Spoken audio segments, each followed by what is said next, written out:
The Listening Heart with Pastor Randy Dignan. Hello, Pastor Randy Dignan here at Bible Baptist Church in Jefferson City, Missouri. Do you have some questions? Well, I sure do. I'm looking forward to these programs we're going to offer to you because that's the theme of these programs, is about the subject of asking questions. You know, I think sometimes preachers and Christians put a negative emphasis on asking God questions about subject matters of life. You know that God's okay with us asking Him questions? In these many programs, you're going to see guests coming on the program and asking you questions right there on the spot. Questions about the Bible, questions about sign language and deaf culture. And to be honest with you, if I don't know the answer, I'll tell you I don't know the answer. I'm so glad we have a God in heaven that knows all the answers to our questions. And I'm so thankful for a Bible that gives us the answer to our questions. You see, it's okay to ask an all-knowing God questions. He may not answer the way we want. He may not answer in our time frame, but God will answer our questions. The gospel's full of people, disciples, and even the Pharisees themselves asking Jesus Christ questions on a regular basis, and Jesus always had an answer. You know, the questions that we have, they vary. Some of you might be going through a tough time and have questions relating to that. Some of you might be going through a great time and have questions relating to that. Well, the big question we want to answer is the question of how we know for sure we're going to heaven. That'll be emphasized on these programs. We're also going to answer the question about how to build a relationship with God, especially through the book of Psalms, which I just have a passion for to teach and preach on. And of course, we'll introduce some beautiful music through sign language too. So looking forward to this great program we have ahead. People are going to be asking me questions about the Bible, questions about sign language, questions about deaf culture. I sure hope I have the answer. Guess what? Many times I don't, but God always has the answer. So I challenge you to get ready. Get your questions ready, because here comes some answers from the Bible. God is good, and stay tuned. So here comes the program. Hello, Pastor Randy Dignan of Bible Baptist Church in Jefferson City, Missouri, with another program of The Listening Heart. And I'm thrilled about this program because of the subject I'm going to talk about. In just a little while, I'll also be interviewing my daughter, Rayana, who just returned from a Philadelphia, Pennsylvania mission trip with our church. And she has a lot to say about that. We're excited about that. Plus, she's going to ask me two questions, one about deaf culture, sign language, and a Bible question. And so we look forward to that. Look, I've been saved for 23 years now, pastoring the same church for almost 20 years, preaching for 22 years. And I get asked often, what is some of the great dangers of Christianity and Christian movement right now in America? And boy, I've had different answers for that through the years. And I think depending on the political landscape, depending on the financial structure of America, it affects that answer from time to time. But as we get closer and closer to the end and the rapture, one main reason consistently pops up in my mind, in my observations, as to the reason why we are struggling as Christians on capitalizing and reaching this world. And here it is. Many of us are in our comfort zone. Now, Jesus called 12 unassuming men, 12 disciples. The Bible calls them unlearned men. They weren't Pharisees. They weren't the poor either, as my daughter will talk about the while we saw in Philadelphia. They were middle-class, hard-working folk, not very educated. Back then, education was different than it is today. And yet, those 12 men, minus Judas, who was replaced later on, those men, without Facebook, without microphones, without cameras, without television, the Bible says, turned the world upside down. How? Pray tell me how. I'll tell you how. You see, I love the water. I just got back from the Bahamas a few weeks ago, and I love to snorkel. I've jumped off cliffs 60 feet high. I've swam in depths of the ocean. I've always loved the water. But you know, when I look back on my life, and my mom and dad talked to me about the first time I fell in love with water, I had to take that first jump, that first step off of in a small swimming pool, from the side of a pool, 1 foot into the water, into the hands of my mom and dad. You see, everybody has different levels of comfort zones. My desire to be in the water at 41 is different than maybe a kid that's 4 years old. But when I was 4, I probably wouldn't have snorkeled with sharks. I probably wouldn't have jumped off a 60-foot cliff, right? Because each time we get in a comfort zone, we stay there until we move to that next level. And see, this story in Matthew chapter 14 is one of my favorite stories in the Bible. It's Jesus walking on water, and then Peter sees him. And then Peter says, Lord, if it's you and you call me and you say come, I'll come. And Jesus preaches that famous one-word sermon and says come, and he comes, and Peter gets out of the water. Now to us, we think, wow, what a story. Peter walked on water. Nobody's ever walked on water except Jesus and Peter. And by the way, Peter's in second place all time. History of mankind, all over the universe, everything of walking on water to Jesus Christ. Being second to Jesus is not that bad. So what was the story perspective-wise from Peter, and what was it perspective-wise from Jesus? Well, I believe this. Peter looked at it as, wow, an opportunity to get close to Jesus in a place, in a situation he's never been before. Jesus didn't see it that way. Jesus saw it as Peter getting out of his current comfort zone and experiencing something new to increase his faith, because Jesus knows that someday soon he's going to be crucified, he's going to raise again from the dead, and then Peter and the disciples are going to minister and evangelize the whole known world. So the faith that Peter has in Matthew 14 is not as strong as he has in Acts chapter 2, but Jesus is going to help him, bring him along that journey, getting him out of each comfort zone to that next level of Christianity. See, the word comfort is a dangerous word in the church and Christians, you know.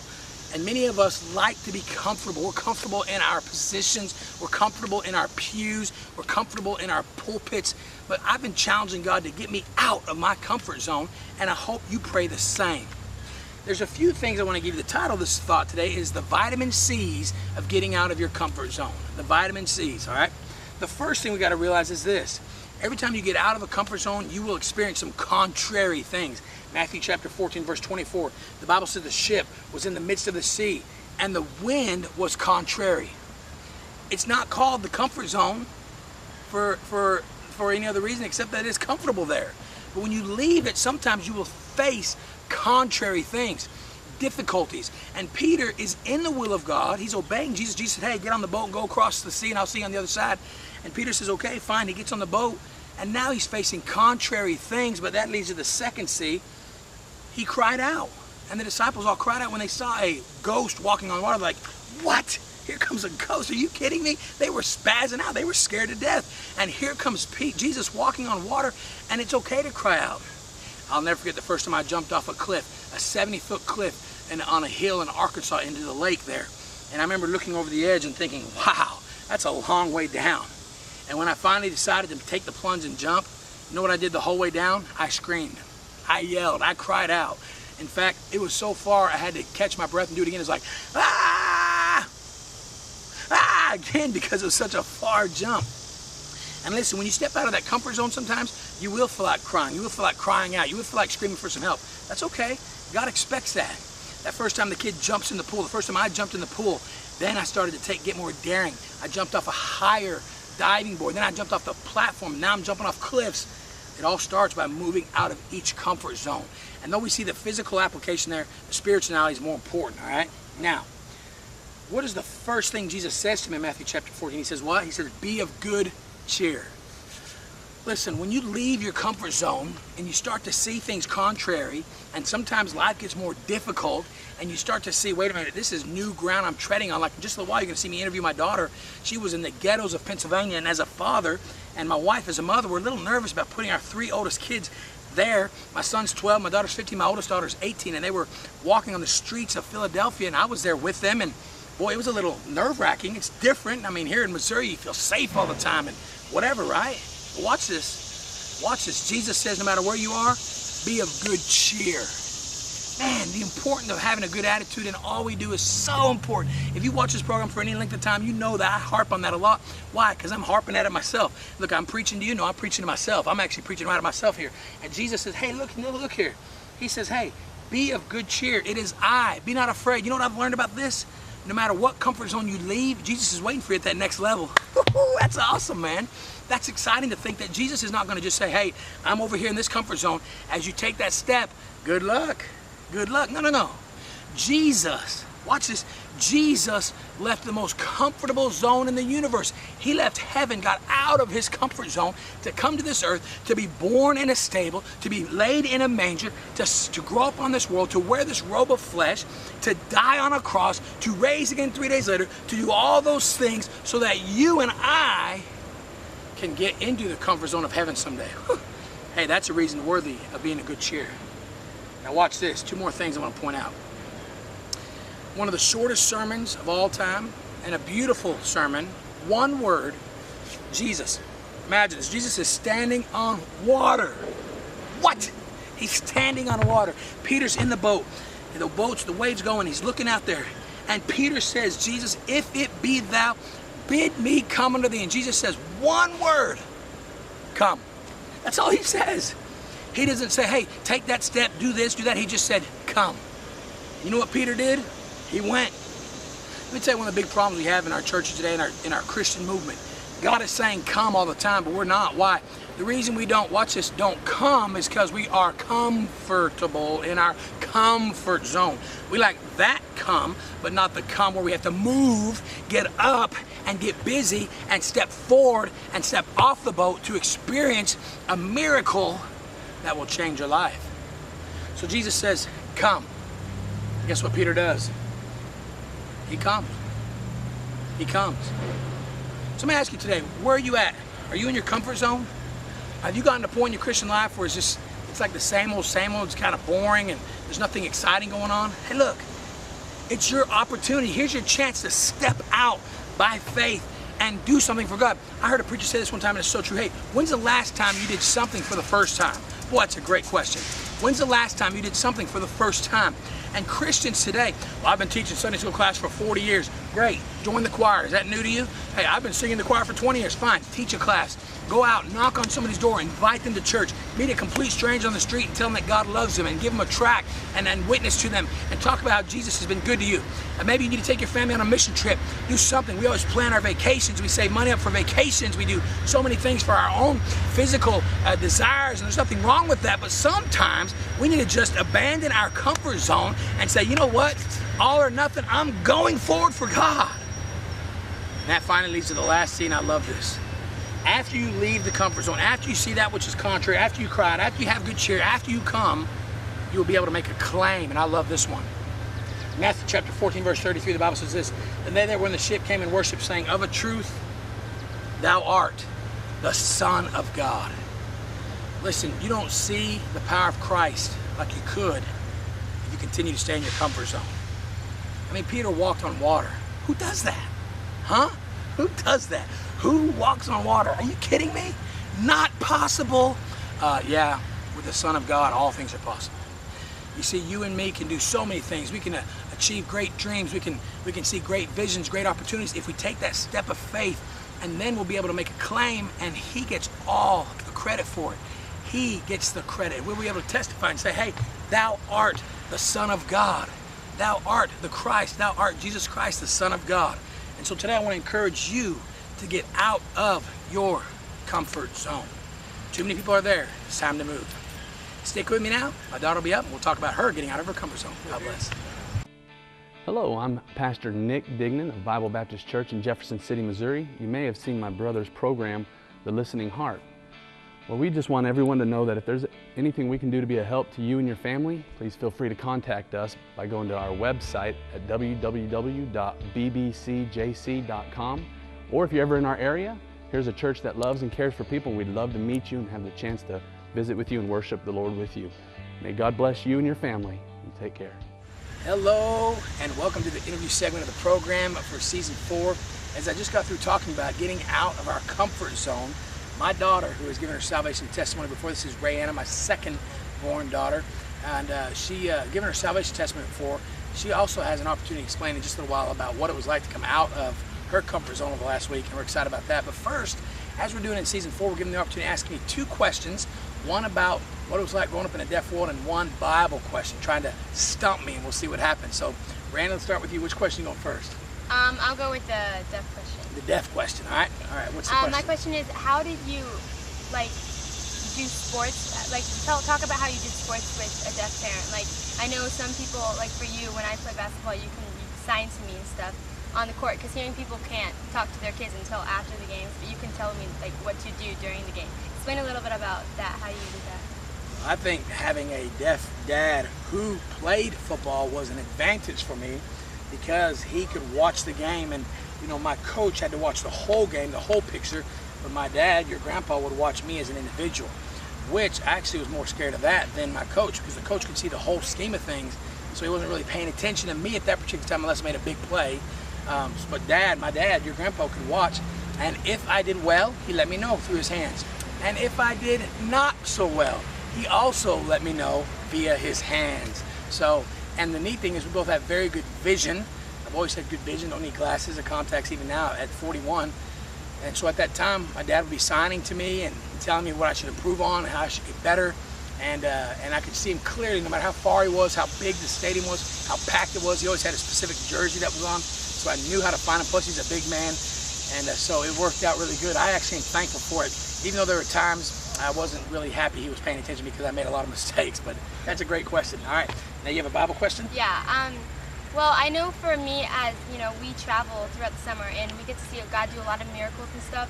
But during the winter, the traveling slows down a little bit, and it's easy to get kind of down and just not be fired up. How do you stay fired up? Explain how to stay fired up for the Lord throughout the entire year.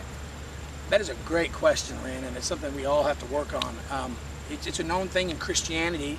Youth pastors can testify to this, especially churches that maybe are in the north where they get more cold weather, snowy weather.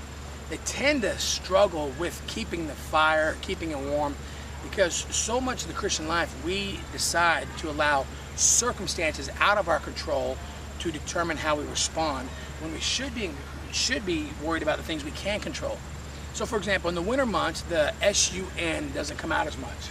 People love the sun. Right now we're recording in August, and it's a beautiful day, and it's even not that hot. We're not having the typical August Missouri heat, which is a huge blessing. And so the sun just brings a lot of joy. When people see the sun out, it just makes them excited. But in the winter months, sometimes you don't see the sun as much. The clouds come, it's winter, it's cold, snow comes. But that's the time you really all year long, but especially in the winter months, don't focus on the sun, focus on the son. And there's days that you just don't feel like it's fire for God. You know, the sun's out. Some Sunday mornings you get up and I'm ready to go preach, and I'm thinking, man, it's going to be a cold day. People aren't going to be really excited. But you know what? I can be excited because I'm still just as saved in January as I am in July. I can still read my Bible in January like I can read it in July. I can still praise God in January like I can in July. So to answer your question, the main thing I would say is just don't let circumstances we can't control us, but instead let the circumstances that we can control make us better. So that is a great question. I hope that's a help to y'all, all right? Now, at the time of this recording, three of my kids, and I was there for part of the week, had the opportunity to go to Philadelphia, Pennsylvania, to an area that was the second highest infestation of heroin use in the United States of America. And you were able to do what's called a mission trip. We helped do some work, physical work and construction work on their new church building, but we also evangelized the people. Now, Randy, you had to get out of your comfort zone. I mean, you're here from good old Missouri where crime is pretty low. We have a nice house, we have a nice neighborhood, we're just blessed. What was it like to go to Philadelphia and go to a place that you travel up, but that was probably the most unique place you've ever been to, right? Yeah. What was that like? Well, I'm going to be honest. At first, whenever I was super excited about going to Philadelphia because I knew it was going to be so different to what I'm used to, you know. So I was kind of nervous because I knew it wasn't going to be that safe of a place. But once we got there, the first day, we got to go out soul winning, and I was just, wow, I was shocked because everyone there was super sweet. They were super open to what we had to tell them, and, you know, handing them a tract, we did not get rejected hardly at all. People would take it with open hearts, and they were interested in what we had to offer them. And here, I mean, we live in a really good town, a really safe small town, and most people, you know, they take it, they're kind, but I'm going to say even there in the rough parts of Philly, they took it, they were nicer. Like, we get rejections here, but it was less than in Philadelphia where they do drugs, you know, nonstop, and it's like really bad. They were nicer there than they are here, and that was such a shock to me.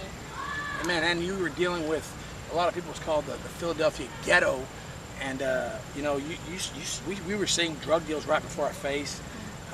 Kids that are growing up in an area where you see needles all over the place. Since you got out of your comfort zone, that was a blessing. You just explained to that. But what does it do for your personal life? Like, how does it make you appreciate what God has done for you a little bit more?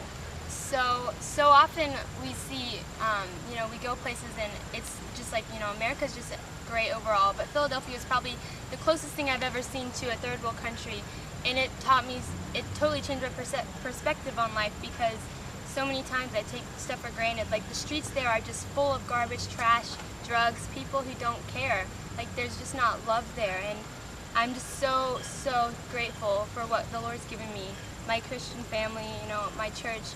And, you know, God's grace is just so amazing. I'm not better than those people. They don't have much. Right. I'm not better than them, but the Lord just given me more. And I'm grateful for that and for the home He's allowed me to grow up in. Amen. And you also got to play the piano a lot. I mean, you guys sang a lot for that church, and they were blessed by it. And so I'm thrilled that we got to have that experience. And listen, like I just preached a little bit ago, let's get out of our comfort zone. The fact is, too many of us are in our comfort zone. Get out of the comfort zone, because that's where you see the miracles happen, all right? Thanks, baby. I love you. And let's see. What's next? Sign language class. We'll see you in a few. Thanks for watching. I always get asked, how can I find more information about deaf people and sign language? Well, the good news is the internet has a lot of the information. Just hit in your search engine, American Sign Language, and you'll find out all kinds of information. Also, each state has its own commission for the deaf and school for the deaf. So I would encourage you to check those things out. They have a lot of deaf activities, deaf functions, sometimes free sign language classes, and I would encourage you to find those organizations and get together with some of those functions and be exposed to that. God bless, have a great day. Welcome to sign language class. We talked about getting out of our comfort zone, and you just saw my daughter's testimony, and she asked me 2 questions. By the way, let me ask you this. Have you taken any of the sign language from this class and tried to go up to a deaf person and get out of your comfort zone and sign to them? Why not? You might as well try it. All right, let's talk about some words we used in this message earlier and even throughout the interview segment. Vitamin C, vitamin C. All right, this is the sign for vitamin. Why? Because that's the sign for the letter V, vitamin. And what kind of vitamin was it? C. You can do the vitamin B, vitamin A, all the different vitamin D. The alphabet is A, B, C, D. You know, if you know the alphabet, then you know the sign for vitamin.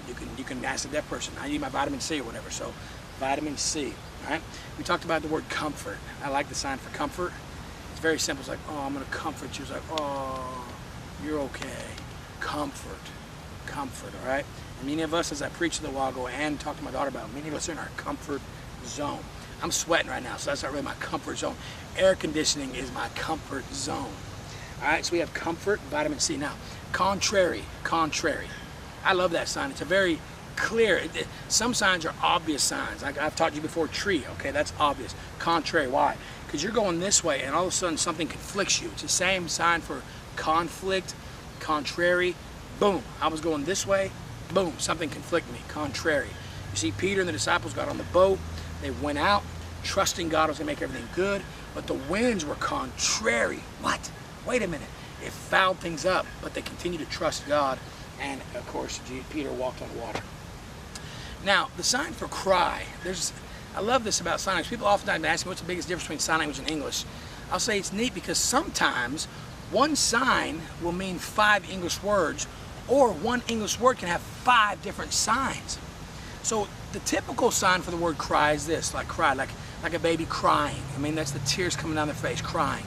Or if someday I gotta give my daughter away to a wedding, I'll definitely be crying. But in this verse, to cry out is different. It means to cry out, and facial expressions are very important. You don't sign crying like this, oh, the baby was crying. No, no, no, it's a sadder face cry. I cry at funerals. Your facial expression, your eyebrows show a more saddened appearance on your face. When you cry out like the disciples did, the storm's coming and they see a ghost coming and they think it's a ghost, but it's really Jesus, and they cried out. That was a passionate cry. That's when you can use one hand, cry out, or 2 hands, like I cried out. It means I took something from passion and it came out far enough, and you leaned forward and cried out. That's an important sign to know, all right? And then Jesus says, hey, it is I, be not afraid, be of good cheer, cheer. I like that, cheer, happy, joy. Have good cheer. You can also say cheer, cheer, smile. That facial expressions again is important. You want to say, hey, be of good cheer. That doesn't make sense. Be of good cheer, cheer. Be happy, have joy, be positive, have joy. All right, and then I love the sign for come. Very simple. Come. It's an obvious sign. Many of you probably use it with your little kid. He's walking away, 2 or 3-year-old. Come here, come here, come. Where you're at, you're going to come to where I'm at. Come, come. All right, and then the claim. I love this, claim. You claim something. There it is, I'm going to make a claim. I'm going to claim that he is the Son of God. I claim it because he proved it. He walked on water. He is the Son of God. So let's review, okay?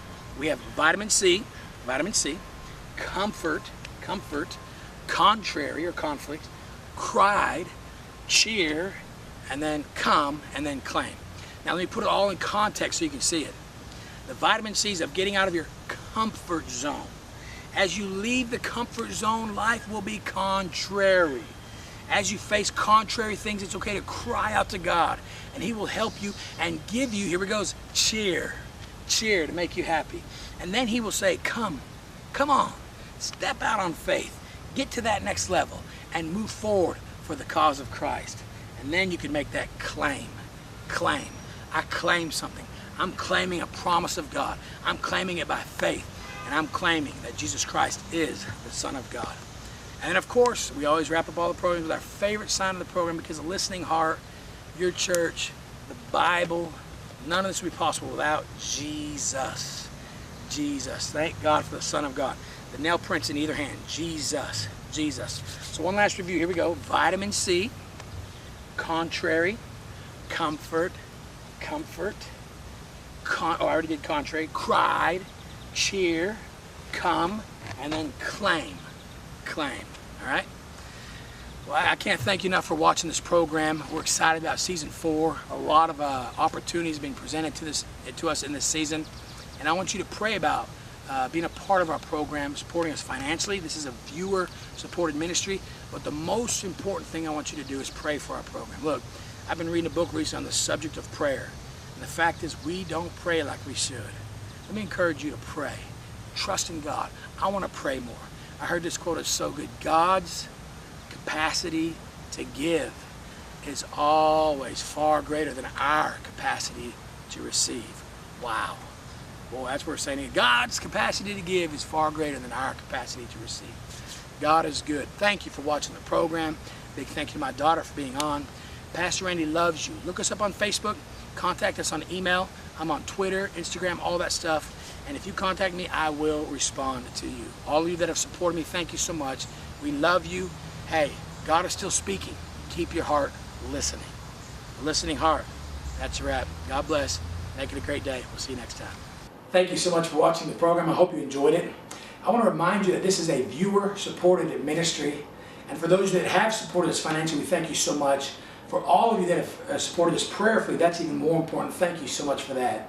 I want to remind you that there are ways of contacting me. My information should be on the screen. I have a Twitter account. I have a Facebook account. I have an Instagram account. And of course, you can contact us through our website at the church at bbcjc.com. And my email's on there. I would love to help you in any way I can. You know what? I'm on a quest to still have questions answered. So as we continue to ask the questions, may we realize that God is the answer to all our questions. Keep your heart open. Keep on listening. Remember the theme, the listening heart. God is still speaking. Let's make sure we will continue to listen. God bless you. Thank you so much for your support. And I want you to make it a great day. We'll see you next time. If you would like to become a ministry partner with The Listening Heart, you may contact us at www.bbcjc.com.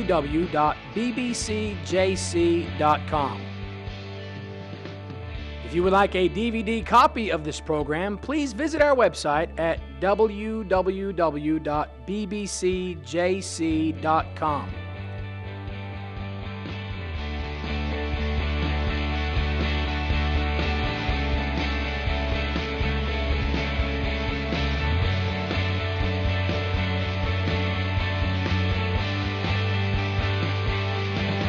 Listening Heart is a viewer-supported ministry.